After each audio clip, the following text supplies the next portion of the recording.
ព្រះបន្ទូលព្រះក្នុងគម្ពីរអេសាយជំពូក1នេះជាការជាក់ស្ដែងដែលអេសាយជាកូនអម៉ូសបានឃើញពីដំណើរស្រុកយូដានិងក្រុងយេរូសាឡឹមក្នុងរាជអូសៀសយូថាមអេហាហើយនឹងហេសេគៀជាស្ដេចស្រុកយូដាអោស្ថានសួគ៌អើយចូលស្ដាប់ហើយផែនដីអើយចូលផ្ទៀងត្រចៀកចុះត្បិតព្រះយេហូវ៉ាទ្រង់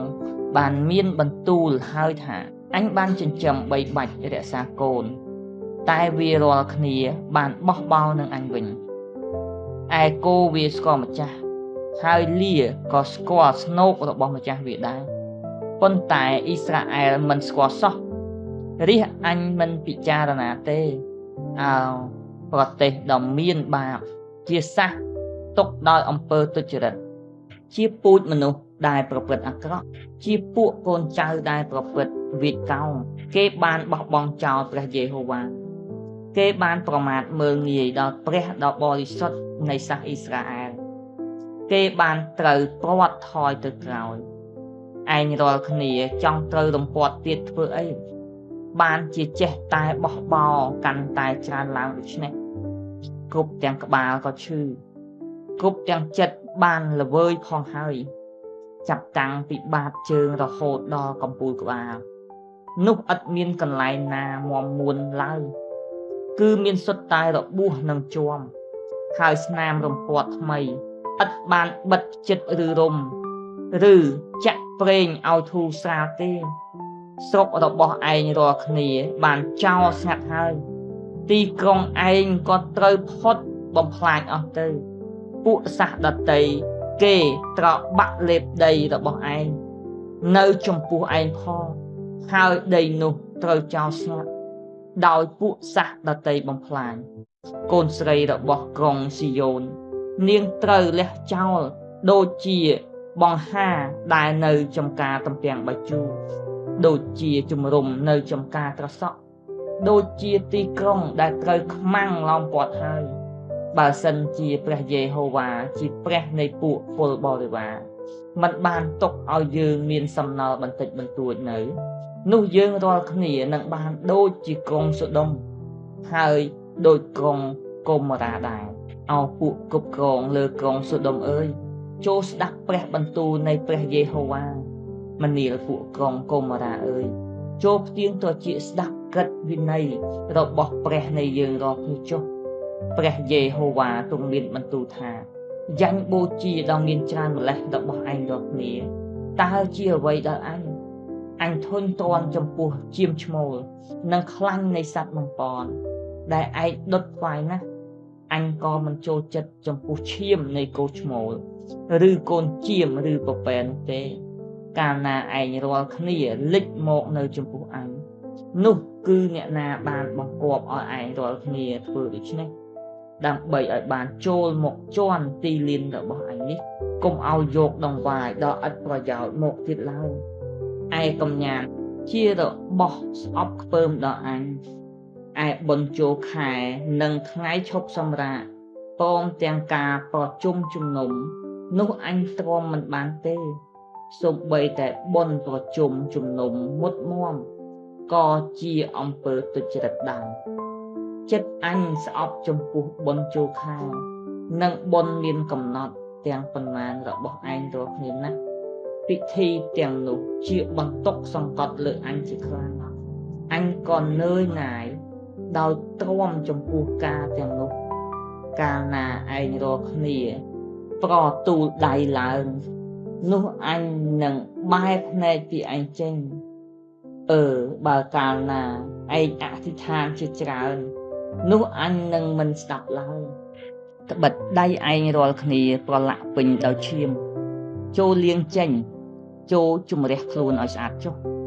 ចូលបំបត្តិអំពើអាក្រក់ដែលឯងរាល់គ្នាប្រព្រឹត្តពីចំពោះភ្នែកអញចេញហើយលែងប្រព្រឹត្តអំពើអាក្រក់តទៅចូលហាត់រៀនធ្វើការល្អវិញចូលស្វែងរកឲ្យបានសេចក្តីយុត្តិធម៌ចូលជួយការពារចំពោះមនុស្សដែលគេត្រូវសង្កត់សង្កិនចូលកាត់ក្តីដល់ពួកកំព្រា ហើយកាន់ក្តីជំនួសពួកស្រីមេម៉ាយចុះព្រះយេហូវ៉ាទ្រង់មានបន្ទូលថាមកចុះយើងនឹងពិភាក្សាជាមួយគ្នានោះបើអំពើបាបរបស់ឯងដូចជាពណ៌ក្រហមតែងក៏ដោយគង់តែនឹងបានសដូចហេមៈទោះបើក្រហមឆ្អៅក៏ដោយគង់តែនឹងបានដូចជារោមជៀមវិញបើសិនជាឯងរាល់គ្នាស្ម័គ្រចិត្តតាមហើយស្ដាប់បង្គាប់នោះនឹងបានបរិភោគផលនៃស្រុកដែរតែបើឯងមិនព្រមវិញហើយបោះបោផង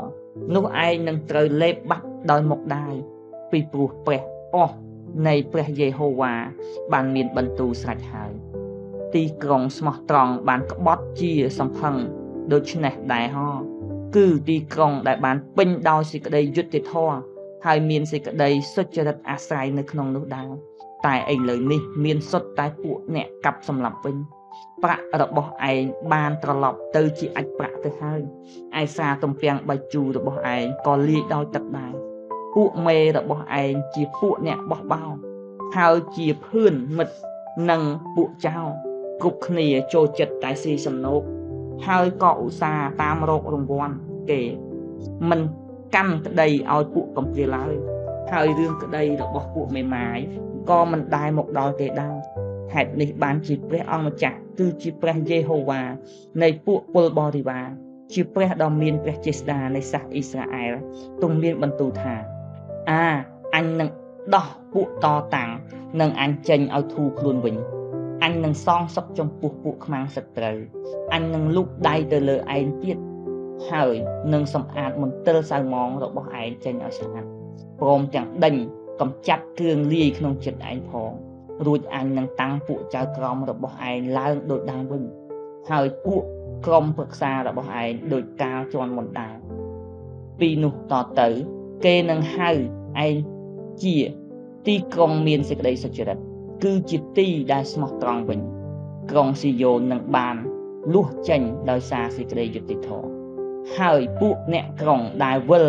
មកវិញនោះនឹងរួចដោយសារសេចក្តីសុចរិតតែឯពួកអ្នករំលងនិងពួកមានបាបគេនឹងត្រូវបំផ្លាញជាមួយគ្នាហើយពួកអ្នកដែលបោះបង់ចោលព្រះយេហូវ៉ាគេនឹងត្រូវវិនិច្ឆ័យទៅត្បិតគេនឹងមានសេចក្តីខ្មាស់ចំពោះដើមម៉ៃសាក់ដែលឯងរាល់គ្នាធ្លាប់យកជាទីរីករាយចិត្តហើយឯងរាល់គ្នានឹងឡើងមុខក្រហមដោយព្រោះសួនច្បារដែលឯងរាល់គ្នាបានទៅយកនោះពីព្រោះឯងរាល់គ្នានឹងបានដូចជាដើមម៉ៃសាក់ដែលស្លឹកស្វិតក្រៀមទៅហើយដូចជាសួនច្បារឥតមានទឹកនោះពួកមនុស្សមានកម្លាំងនឹងដូចជាអាចបន្ទុះការគេធ្វើនឹងដូចជាផ្កា